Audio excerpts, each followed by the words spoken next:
ओम श्री गणेशाय नमः। नमस्कार मित्रों, मैं विकल्पी आप सभी का हार्दिक स्वागत करती हूँ हमारे YouTube channel the divine tales पर। आज के इस वीडियो में मैं आप लोगों के लिए शीतला माता की कहानी लेकर आई हूँ। तो चलिए दोस्तों, कहानी की शुरुआत करते हैं। एक बार शीतला माता ने सोचा कि चलो आज देखूं कि धरती पर कौन मेरी पूजा करता है, कौन मुझे मानता है।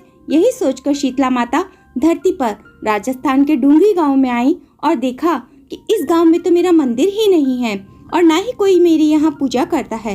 माता शीतला गांव की गलियों में घूम रही थी, तभी एक मकान के ऊपर से किसी ने चावल का उबला हुआ पानी उनके ऊपर फेंक दिया।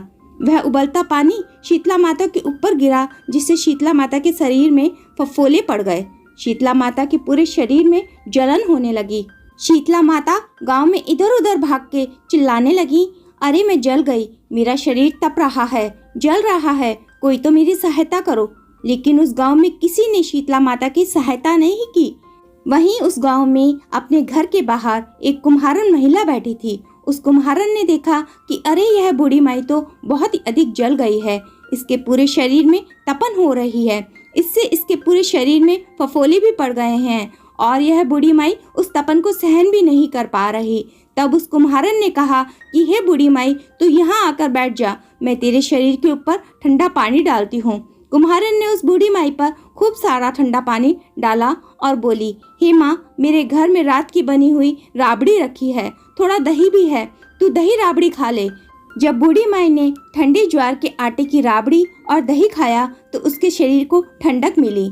तब उस कुम्हारन ने कहा, आ माँ, बैठ जा, तेरे सिर के बाल बहुत बिखरे हैं, ला मैं तेरी चोटी गूंथ देती हूँ। और कुम्हारन माई की चोटी गूंथने हेतु कंघी बालों में करती रही। अचानक कुम्हारिन की नजर उस बूढ़ी माई के सिर के पीछे पड़ी तो कुम्हारन ने देखा कि एक आंख बालों के अंदर छिपी है। यह देखकर वह कुम्हारिन डर के मारे घबराकर भागने लगी। तभी उस बूढ़ी माई ने कहा, रुक जा बेटी, तू डर मत, मैं कोई भूत प्रेत नहीं हूँ, मैं शीतला देवी हूँ। मैं तो इस धरती पर देखने आई थी कि मुझे कौन मानता है, कौन मेरी पूजा करता है। इतना कहकर माता चार भुजा वाली हीरे जवाहरात के आभूषण पहने, सिर पर स्वर्ण मुकुट धारण किए अपने असली रूप में प्रकट हो गईं। माता के दर्शन कर कुम्हारिन सोचने लगी कि अब मैं गरीब इन माता को कहाँ बिठाऊं। तब माता बोली, हे बेटी, तुम किस सोच में पड़ गई। तब उस कुम्हारिन ने हाथ जोड़कर आंखों में आंसू बहते हुए कहा, हे माँ, मेरे घर में तो चारों तरफ दरिद्रता बिखरी हुई है, मैं आपको कहाँ बिठाऊं। मेरे घर में ना तो चौकी है, ना बैठने का ही कोई आसन है।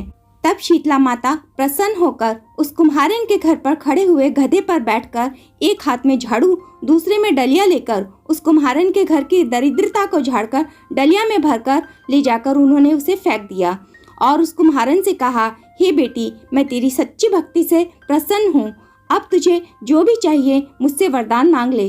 तब कुम्हारिन ने हाथ जोड़कर कहा, हे माता, मेरी इच्छा है अब आप इसी डूंगरी गांव में स्थापित होकर यही निवास करें और जिस प्रकार आपने मेरे घर की दरिद्रता को अपनी झाड़ू से साफ कर दिया है, ऐसे ही कोई भी भक्त जो आपकी होली के बाद की सप्तमी को भक्ति भाव से पूजा कर अष्टमी के दिन आपको ठंडा जल, दही व बासी ठंडा भोजन चढ़ाए, उसके घर की दरिद्रता को दूर करना एवं आपकी पूजा करने वाली महिला का अखंड सुहाग देना, उसकी गोद हमेशा भरी रखना।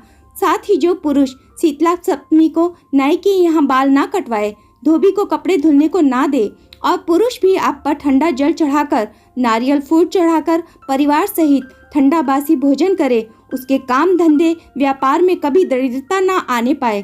तब माता बोली, तथास्तु। हे बेटी, जो तूने वरदान मांगे हैं मैं सब तुझे देती हूँ। हे बेटी, तुझे आशीर्वाद देती हूँ कि मेरी पूजा का मुख्य अधिकार इस धरती पर सिर्फ कुम्हार जाति का ही होगा।